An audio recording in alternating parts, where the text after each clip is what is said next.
이야기들을 하고 있습니다.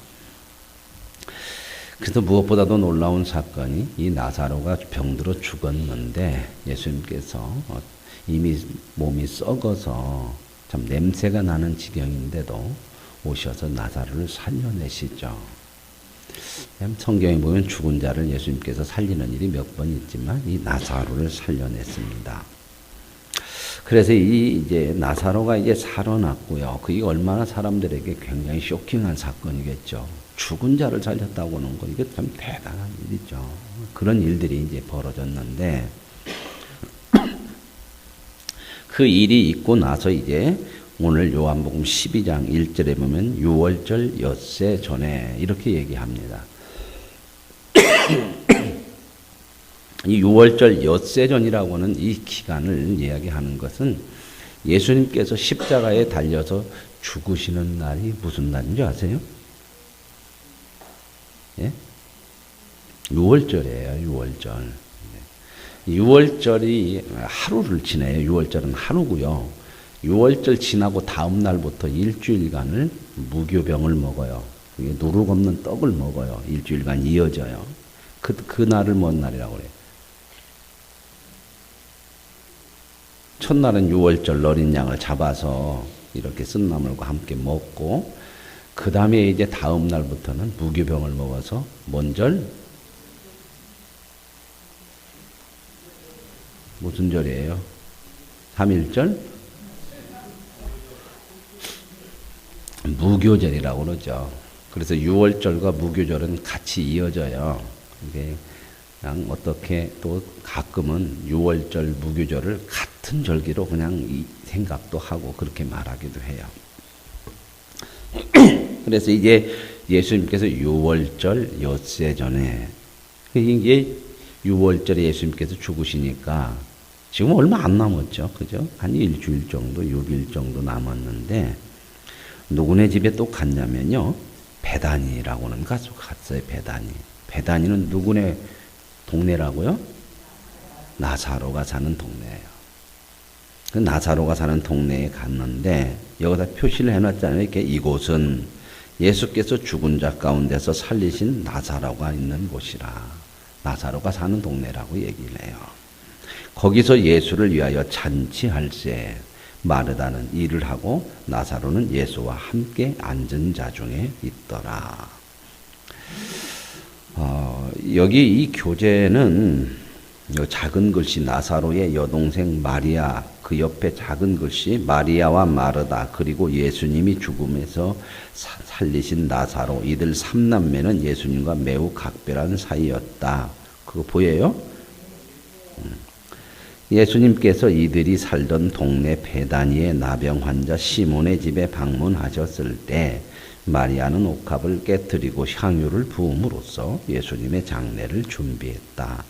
그녀는 예수님의 제자들조차 깨닫지 못한 십자가 고난의 도래를 짐작하고 있었던 것으로 보인다. 이렇게.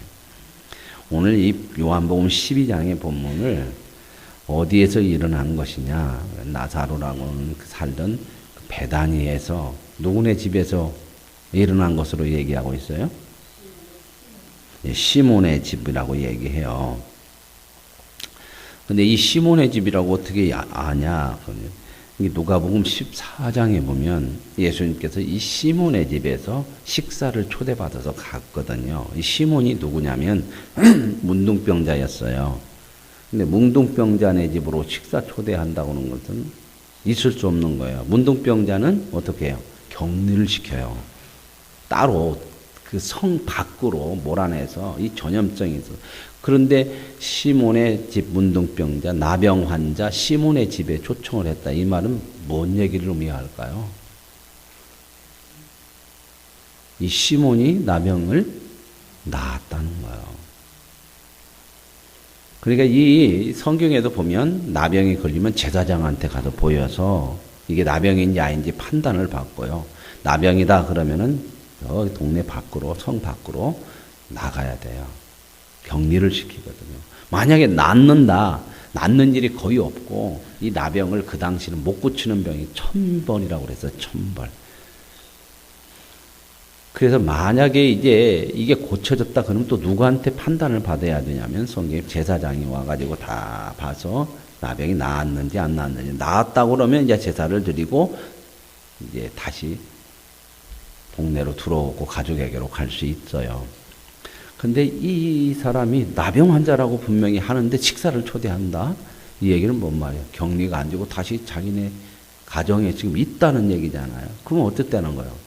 나병 환자인데 나았다는 거죠. 거꾸로 앞으로 나병이 걸릴 환자이기 때문에 나병 환자라고 하는 일은 없잖아요. 무슨 말 이해 가세요? 아, 저 사람은 앞으로 나병 환자가 될 거야. 그러니까 나병 환자 시몬 이렇게 하는 일은 없죠. 어떻게 그렇게, 그죠? 만약에 그렇게 된다고 하더라도 아직 안 됐는데 그렇게 할 일도 없고 또 아픈 일은, 그죠? 여기서 나병 환자 시몬의 집, 그 말은 이미 나병이 걸렸었는데 나았다는 걸 얘기하거든요. 그죠? 그러면 누가 낫겠을까? 아마 식사를 초대하고 이런 거 보면은 아마 예수님을 통해서 치유가 받았던 그런 것 같아요. 그래서 오늘 요한복음 12장을 그렇게 얘기를 하고 있는 것 같은데, 저는 오늘 요한복음 12장 내용을 놓고 보면은 이건 시몬의 집이 아니고 나사로네 집 같아요. 왜냐하면 누가 일을 해요? 마르다는 잔치가 벌어져서 나사로는 예수님과 함께 이렇게 앉아서 여러 사람과 앉아 있고, 마르다는 일을 하고, 언니니까 일을 하고, 항상 보면 마르다는 이렇게 일을 해요. 그죠?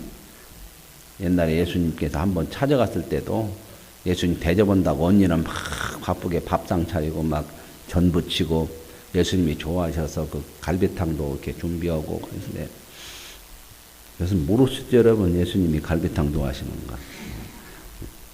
기도해봐야 알아요. 그건 성경에 안 나와. 그래서 이렇게 다 준비했는데 이 마리아는 예수님 발 앞에 딱 앉아갖고 딱 앉아서 그냥 쫑알쫑알 그러니까 그냥 열받아갖고 예수님한테, 선생님 자도 나 좀 도와주라고 하세요. 저렇게 얌체짓 하지 말고. 그랬더니 예수님께서 마르다야, 마리아가 좋은 편 택했다, 이렇게 얘기한 모습이 있죠. 뭐 그걸 예수님하고 말씀만 듣는 것이 좋다 그런 얘기가 아니고, 그런 것 때문에 네가 시험 당하지 말아라. 진짜 좋은 편이 뭐냐. 하여튼 여기 보면은 그 마르다는 일을 하고 나사로는 예수와 함께 앉은 자 중에 있고, 그리고 마리아는 뭘까요? 예수님 머리에 향유를 붓고. 이런 것을 보면은 시몬의 집은 아닌 것 같아요. 그 잔치니까 옆집 가서 일했나? 그렇게 볼 수도 있겠죠. 근데 저는 이 잔치를 나사로 살인한 거에 대한 그 잔치가 아닌가. 동네 사람 모아놓고. 너무나 대단한 일이에요. 어쨌든 뭐 그런 냄새가 조금 보이는데요. 어찌됐든 그 부분들은 좀 놔두고요. 그래서 이제 이 마리아가 지극히 비싼 향유를, 순전한 나드 향근, 나드 향이라고 하는 것은 아주 그 고급 향이래요. 그래서 이 여자들이 결혼하기 전에 혼수품으로 하나씩 준비하는 거예요. 이게 상당히 비싼 거예요. 이게 오늘 보니까 이 가격을 모를 뻔했는데 누가 가격을 알려줘? 유다가 이거 팔아먹으려고 했다 그러더니, 유다가 뭐라고 그러냐면 가룟 유다죠. 가룟 유다가 이제 일주일 있으면 예수님 배반해요. 6일 있으면. 그러고 팔아먹거든요. 근데 회개를 맡아요. 돈꾀를 맡았던가 봤어요. 그러니까 예수님한테 이제 뭐 이렇게 요즘 말하자면 헌금같이, 이거 뭐 가난한 사람 돕는데 쓰세요, 이렇게 좀 주면, 유다가 그 돈꾀를 맡았으니까 그 중에 이제 얼마를 좀 띄어먹기도 하고 그랬는가 봐. 여기 나왔잖아요. 도둑이라 뭐 이렇게 나왔는데, 그러니까 이제 그걸 이제 트집 잡고 이야기하죠. 300데나리온이나 되는 것을 가난한 사람에게 팔아다 주면 훨씬 낫지 않냐. 왜 그걸 이렇게 허비하냐, 이렇게 얘기했습니다. 그래서 300데나리온인 줄 알아요. 그죠? 다 유다도 쓸 때가 있죠. 300데나리온이다. 이 향유가, 한 데나리온은 당시 노동자 하루 품삯이니까 1년 노동자 품삯이에요. 1년. 요즘은 얼마요? 요즘은 한 10만, 막노동하는 노동자는 한 12만 원, 뭐 이 정도 가는 것 같더라고요. 뭐 조금 기술 있고 목수 이런 사람들은 더 받고. 그러면은 1년에 10만 원씩만 하면 365일이면 얼마예요? 예? 3,650이요? 356만 원 아니죠? 3,600 상당히 큰 돈이잖아요. 그러니까 이 혼수품을 준비하는 건데 그걸 그냥 예수님 앞에 부었다고 하는 거죠. 왜 부었을까요? 그죠? 보세요. 두 사람의 반응이죠. 마리아는 그걸 아낌없이 부었고요. 유다는 그것을 아깝다고 생각하고 가난한 자들에게 왜 부었냐? 낭비라고 했고요. 그렇죠? 아는 것의 차이죠. 예수님은 자기의 죽음을 비밀로 하지 않았어요. 내가 며칠 있으면 많은 사람들, 제사장들, 장로들, 이 서기관들 이런 사람들에게 고난을 받는다. 많이 내가 어려움을 당할 거다. 그리고 결국 죽임을 당하고 어떻게 해요? 3일 만에 부활하고 여기 말씀했지만 이게 몇 번 나오거든요. 마음에 두지 않아요. 제자들이. 근데 이 마리아는 마음에 두었던 것 같아요. 뭐 그분이 저는 그렇게 생각을 해요. 예수님을 메시아라고 구세주라고 이렇게 고백해서 마음에 두었다기보다는 예수님이 하시는 말씀들을 마음에 참 두었던 것 같아요. 죽는다고 하는. 그러니까 이제 그런 것들이 마음에 있어서 그분이 죽으시는데 그분을 위해서라면 내가 뭘 좀 해드리고 싶은데 이런 기회에 그 향유를 다 드리는 거죠. 예수님은 어떻게 여러분 하루를 오늘 묵상하시겠습니까? 어떤 분으로 여러분 아시겠습니까? 믿고 있습니까? 하루도 주님의 마음을 좀 생활해 볼 수 없는 그런 수준입니까? 아니면 정말 주님을 우리의 구세주, 우리는 누구예요? 마리아 정도가 아니에요. 우리는 예수 그리스도를 인해서 구원받은 자입니다. 마리아는 구원받았어요? 안 받았어요? 예? 안 받았죠. 예수님 십자가의 대속으로 말미암아서만 구원이 되니까 나중에 이제 하나님의 은혜로 구원을 받게 되겠지만 우리는 구원을 받고 또 마리아보다도 훨씬 더 예수님이 우리의 구세주인 것을 믿고 고백하는 사람인 줄로 믿습니다. 그러면 우리가 아는 예수와 마리아가 아는 예수 다르지 않습니까? 마리아는 예수님 앞에 자기의 향유값을 드립니다. 예수님은 나중에 그렇게 얘기해요. 마리아가 나의 장례를 준비해 줬다. 이렇게 말씀을 해요.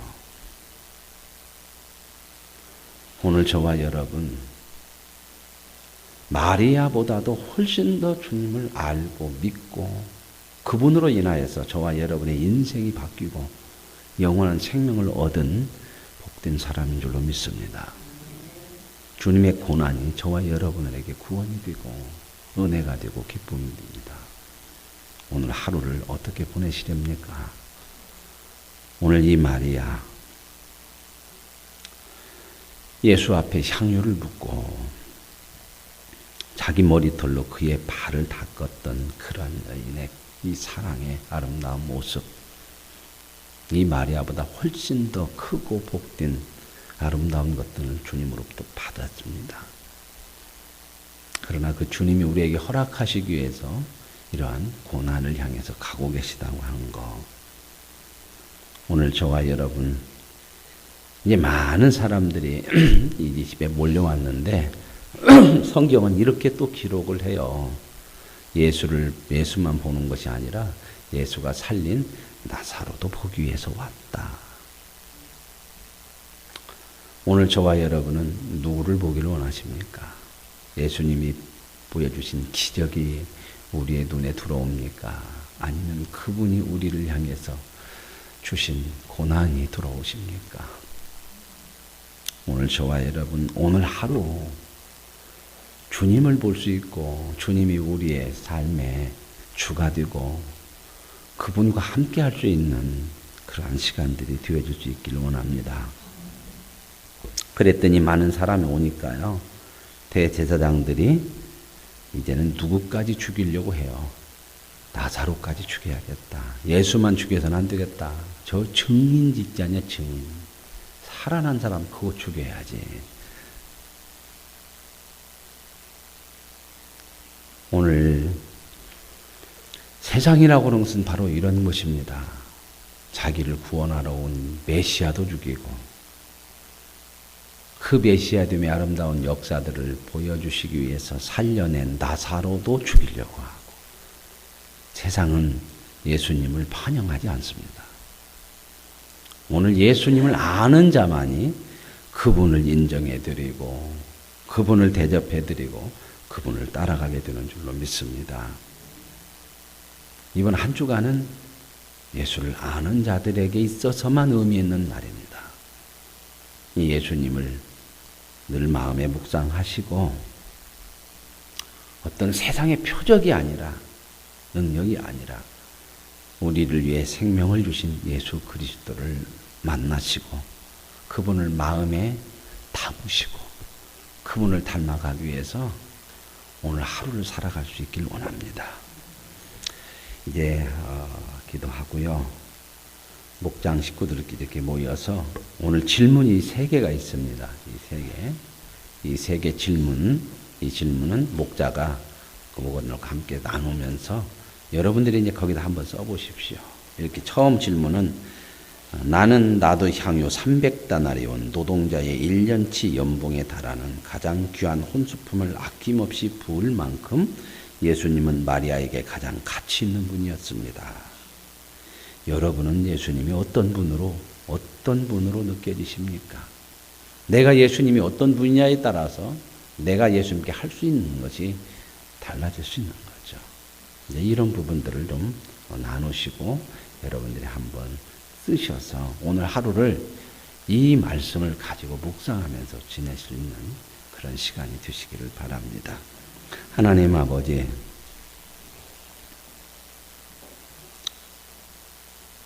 예수님의 장례를 마음에 두는 마리아, 그분의 사랑, 그것보다 큰 것이 없고 그래서 자기의 가장 귀중한 향유 옥합을 예수님께 부어드립니다. 이해할 수 없는 일이라고 책망도 하고 지혜롭지 못하다, 낭비하는 것보다 좋은 일, 가난한 자들에게 팔아주면 더 좋지 않겠느냐는 어리석다고 책망하는 사람들의 이야기가 있지만 마리아는 그것보다 주님을 사랑하는 주님의 죽음을 아는 자로서 아낌없이 부어드리고 주님을 위해 선한 일을 함에도 책망도 있고 비난도 있지만 주님을 사랑하는 것이 그 모든 것을 넘어서고 있음을 우리에게 보여줍니다. 우리의 믿음이 주님을 바라보고 가는 그 믿음이 세상 것으로 인하여 방해받지 않도록 주님을 사랑하는 그 믿음이 큰 믿음이 되게 하옵소서. 비난도 어리석음도 감수할 수 있고 오늘 하루 마리아의 사건을 마음에 두고 나는 주님이 내 인생의 누구인지를 묵상하고 살아갈 수 있는 복된 날이 되게 하여 주옵소서. 예수님의 이름으로 기도합니다. 아멘. 찬양 하나 부르시고요. 찬양 부르시면서 이렇게 목장 식구들 이렇게 좀 앉으시면 좋겠어요. 의자를 하나를 돌리세요. 돌려. 일주일 동안 우리가 그렇게 할 거니까 여기 제일로 앞에 있는 의자 앞백을 하나씩 이렇게 돌리면 이렇게 목장 싣고 이렇게 앉잖아요. 그리고 제일로 뒤에 있는 두 번째 의자 이렇게 돌려서 놓으세요.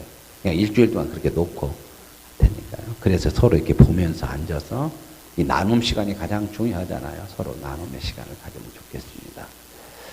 자, 그러면 찬양 한번 하시죠. 주님 한 분밖에는.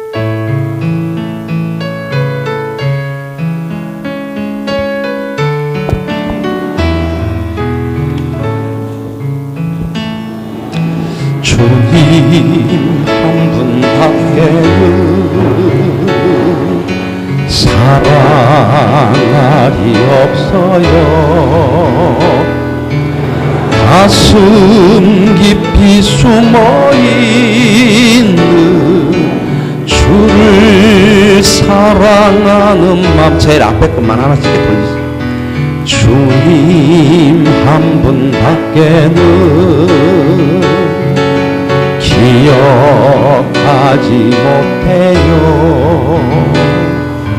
처음 주를 만난 그날 울며 고백하던 말, 나는 행복해요. 죄사함 받았으니 영생의 품 안에서 떠나 살기 싫어요. 나는 행복해요. 사랑이 샘솟으니 이 세상 무엇이든 채우고도 남아요. 주님 한 분밖에는. 자, 일로 보시면 없어요. 목사님 힘진 척이라도 뜨거운게 같이 더 목사님 혼자 계십니다. 제가 말씀드린 주님 한 분밖에는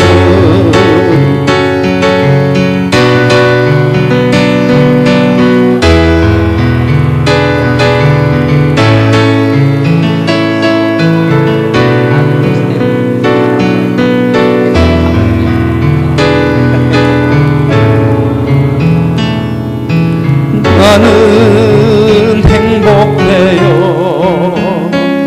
회사하 받았으니 아버지 품 안에서 떠나 살기 싫어요. 나는 행복해요. 사랑이 샘솟으니 이 세상 무엇이든 채우고도 남아요. 아멘. 자, 이제 그 자리에 들어가셔서 그 세 가지 나눔이 있거든요. 그 세 가지 나눔을 서로